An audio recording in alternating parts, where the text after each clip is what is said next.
자, 시간 교리문답 공부를 좀 하겠습니다. 웨스터민스터 대어리문답 신앙교육서 제10과 그리스도 중보 사역의 유익입니다.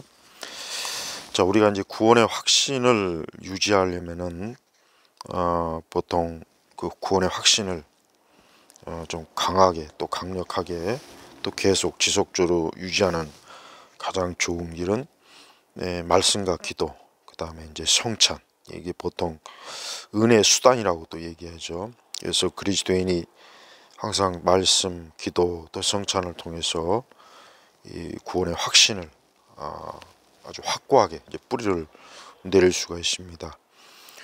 물론 지난 시간에 얘기한 것처럼 뭐 구원의 확신을 그게 없다 해서 내가 구원이 없는 것인가 그런 의심을 하지는 말라고 했죠. 하지만 할 수 있는 한 구원의 확신을 갖는 게 더 좋다.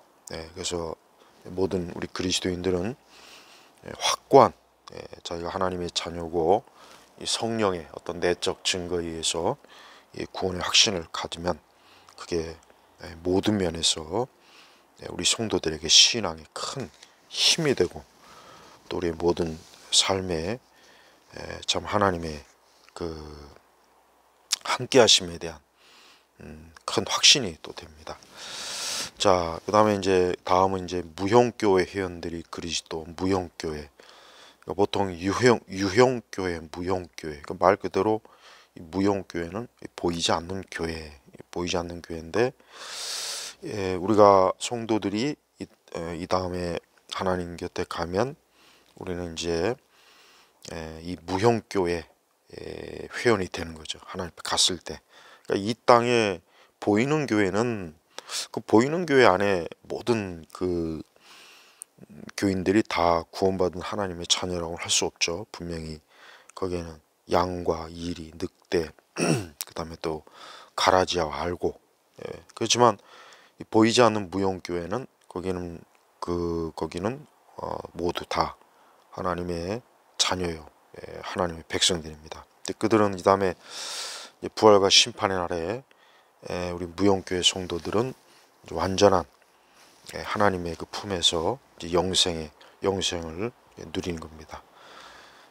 다만 이제 무용교회는 이제 보이지 않는 교회이기 때문에 아직 이 땅에 이제 보이는 교회에서 우리가 무용교회를 어떤 실체를 볼 수 있는 건 아닙니다. 다만 이 땅에 우리가 그리스도와 함께 우리 보이는 이 지상교회에서 주님을 섬기고 주님과 함께하면서 우리는 하늘에 있는 하나님의 백성, 하나님의 자녀들을 또 의식하고 우리도 장차 그들과 함께한다는 이제 곧 그들과 함께한다는 그 소망을 가지면 되겠습니다.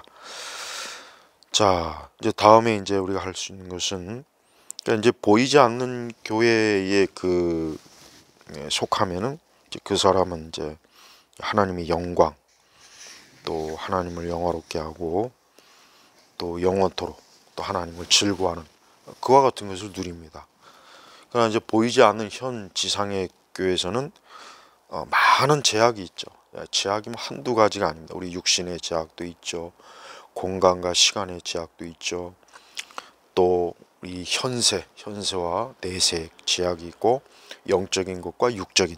그러니까 보이는 이 교회에서의 그 우리 성도들에게 있는 제약은 참 많습니다. 그러나 그 가운데서도 우리가 하나님의 영광 또 보이지 않는 하나님의 교회이지만 그 영원한 교회를 향해서 우리가 믿음의 발걸음을 한 발자국 뛰는 것입니다. 이제 그것이 바로 이제 장차 하나님의 백성들이 받게 될 그 영광스러운 그 축복이 이 다음에 이제 부활의 때 또 예수님과 영원히 이제 함께 하심으로 이제 하나님께서 우리를 이젠 더 이상 어떤 고통과 괴로움과 수고와 죽음과 슬픔과 사망 등 그러한 것들이 없도록 하나님께서 우리를 영원 중에 이제 함께 하시는 것 바로 이겁니다. 자, 그래서 이 다음에 우리 신자들은 영광스러운 천국에서의 삶, 또 완전한 평안, 기쁨, 그다음에 우리 마음과 삶에 거룩함, 흠이 없는 거, 이거를 이제 영광스럽게 보이지 않는 교회, 그 천상의 교회에서 누리는 겁니다. 그래서 우리가 주일날 하나님 앞에 교회 이렇게 오죠. 우리가 보통 교회 이렇게 와서 예배드리고 성도와 교제하고 그러죠. 그게 이제 바로 앞으로 보이지 않는 그 교회, 영원한 그 교회에서도 이와 같은 성도의 교제가 있고 하나님과의 교제가 있고, 그곳에서는 어떠한 이제 제약이 없는 그러한 아주 신령하고 영광스러운 교제, 또 영생을 누릴 겁니다. 그래서 우리가 교회 올 때마다 그런 소망을 가지고 하나님 앞에 살아야 되겠습니다. 자, 이 시간에 이제 소요리 문답 계속해서 이제 제 6문에 보면은 제 그 위격, 삼위일체 위격에 이제 오늘은 성부. 이 성부라는 이름은 우리가 보통 성부, 성자, 성령이라고 그러죠. 그 예수님을 아들, 성자 예수님, 그 다음에 하나님을 성부 하나님. 그래서 사실은 이게 분명히 삼위일체, 즉 성부, 성자, 성령, 삼위간에는 동등한 그런 능력과 지혜, 그 속성이 이제 동등하여, 그렇지만서도 성자 예수님은 성부의 아들이고 성부는 성자의 신성의 원천이에요.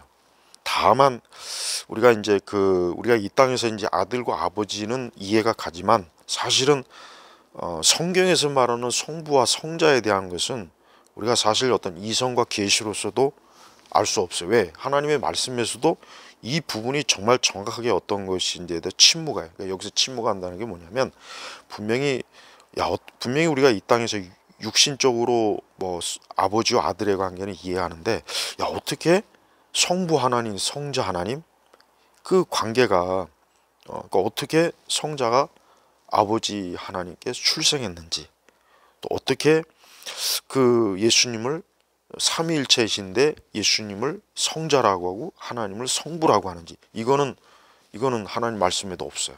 전혀 없습니다.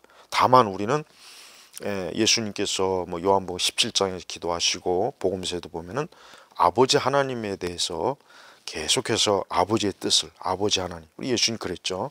우리는 분명히 예수님은 하나님, 성부 하나님을, 그러니까 하나님을 아버지라고 부르고, 하나님 아버지, 성부 하나님은 성자 예수님을 아들이라고 칭합니다. 그러면서도 삼위일체에서 제1위, 제2위 위격 이렇게죠. 그 다음에 성령은 제3위 위격.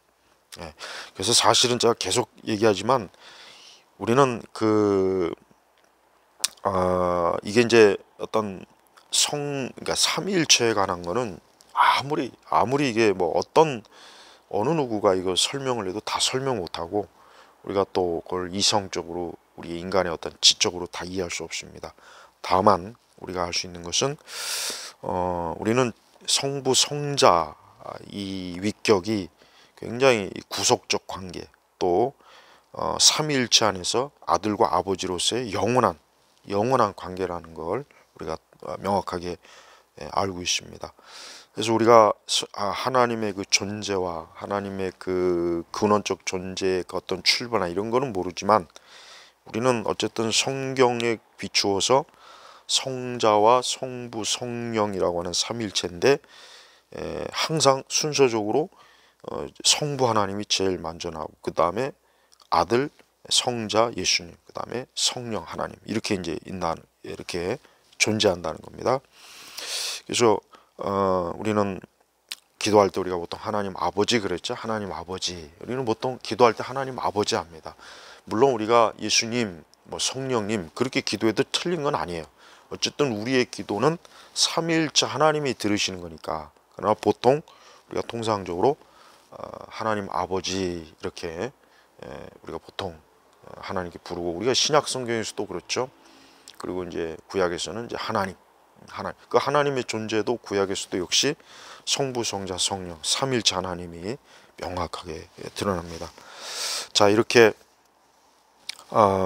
이 하나님의 이 신격 안에 끊임없이 이 성부 하나님, 그 다음에 이제 성자 예수님, 성령 하나님은 영원한 영원전부터 영원까지 참 그분의 그 안에서의 내적 신성과 관계와 그 인격과 그 모든 것들은 참 신비합니다. 다만 우리가 예수님처럼 아버지 하나님의 뜻을 이루시게 이 땅에 오셨고 항상 아버지를 바라보면서 우리 주님께서 이 땅에서 구속 사역을 이루셨죠. 자, 그리고 이 모든 구원의 사역을 계획하시고 그걸 주도하시는 분은 성부 하나님이라는 거, 이거를 잘 알고 있으면은 아주 정확하게 제대로 하는 것입니다.